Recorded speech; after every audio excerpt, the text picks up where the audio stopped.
माइलीमाया चेपाङ। माइलीमाया चेपाङ, कस्तो राम्रो नाम हो। माइली हो के त? माइली हो, जन्म पनि माइली।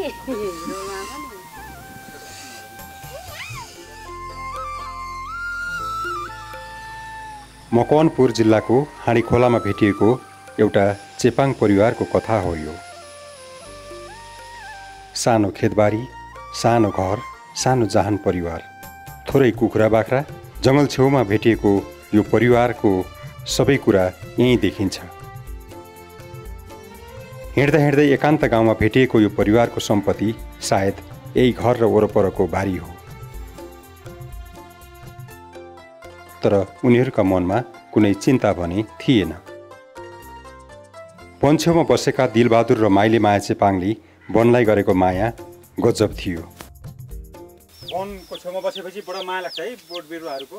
चेपाङको त वनको त माया लागिहाल्छ नि। घाँस दाउरा काट्नु पर्यो, गिठा खन्नु पर्यो, भ्यागुर खन्नु पर्यो। उहाँ टिनमा मोलेर हालेर त्यही तातै बनाएर खानुपर्छ नि। अब त्यो गिठा हरियो वन त चाहियो नि। वन नभए चाहिँ शीतल आउँदैन। अब हामीलाई त गिठा उसिन झरेको परेको दाउराहरू चाहियो, अब उसिनेर खानु पर्यो। अनि त्यो गर्दा छिटो चाँडो अब भने बेलामा 2-3 साग भात हुँदैन, त्यो बेला त गिठा त खानु परिहाल्यो उसिनेर। चेपाङकै झन् चेपाङहरू सब चेपाङले पाल्यो भने सबैलाई हुन्छ, झन् राम्रो हुन्छ नि। हामीले घाँस दाउरा प्रशस्त काट्दैन, ऊ भएको नि हामीले बारीमा पनि रुख पाल्छ, घाँस काट्न टाढो जाँदैन। बारीको काट्यो, वस्तुहरू पाल्यो, दियो, फेरि हतन पर्दा गिठा खन्यो, खायो। कोही पोल्ने भ्यागुर त पोल्नु भइहाल्छ, गिठा मात्रै उसिनु पर्ने त हो। भ्यागुर हुँदैन नि। वन छैन भने कहाँबाट रुखमा चढ्ने ठाँग्रा चाहियो नि उसलाई, गिठालाई पनि।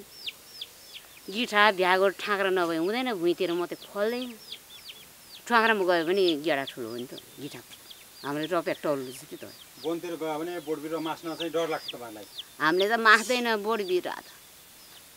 हामीले के गर्यो मासेर मुलुक संसार हामी घाँस धेरै बोक्दैन। अनि त अलि घाँस काट्यो, अनि त्यति घरतिर यस्तो गऱ्यो, अनि खायो, त्यति हो जिन्दगी। वनमा भएको गिठा भ्यागुर आफ्नै सम्पत्ति जस्तो लाग्छ? आफ्नो सम्पत्ति हो नि। अब भात छ नि त खानु परिहाल्छ, अनि त्यो उसिनेपछि त भात जति त हुन्थ्यो। ताता झन् बजारमा किनेको जुठो पनि हुन्छ, सधैँ गलेको हुन्छ, गिठा ल्याएर पकायो झन् आफूले खरानी मजासँग उसिनेर चोखो खान्छ हामीले झन्। ल हाम्रो चोखो हुन्छ कि साँच्ची नै हो।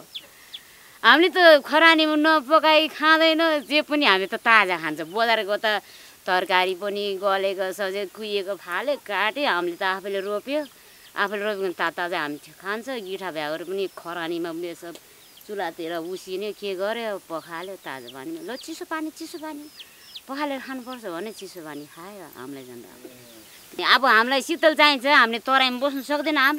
हामी तराईमा गएर काम गर्नु सक्दैन घामले पोलेर।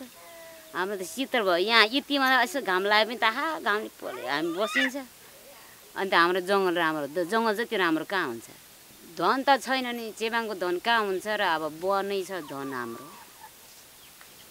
हाम्रो वन धन त हो नि। गिठा छ, भ्यागुर छ, सबै थोक छ, ती छ, अनि त्यही त हो नि।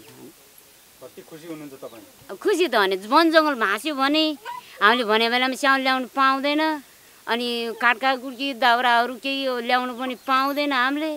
अनि चिरेर अर्का जस्तो दाउरा किन्नु सक्दैन, पैसा छैन। बजारमा त दाउरा किन्छ, पकाउँछ, खान्छ। हाम्रो त झरेको परेको कुहिएको रुलु छुटा मुटा खोजेर भुरा भने भुरालाई बोकाएर ल्यायो, पकायो, तुलाउनु खानु परिहाल्छ।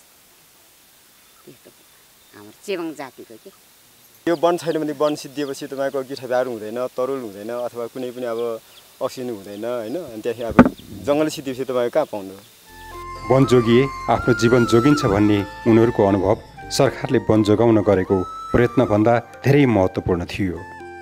वनमा आश्रित समुदायहरूले वनको संरक्षणलाई कसरी लिँदा रहेछन् भन्ने कुराका लागि माइलीमायाका अनुभवहरू एकदमै स्मरणीय थिए।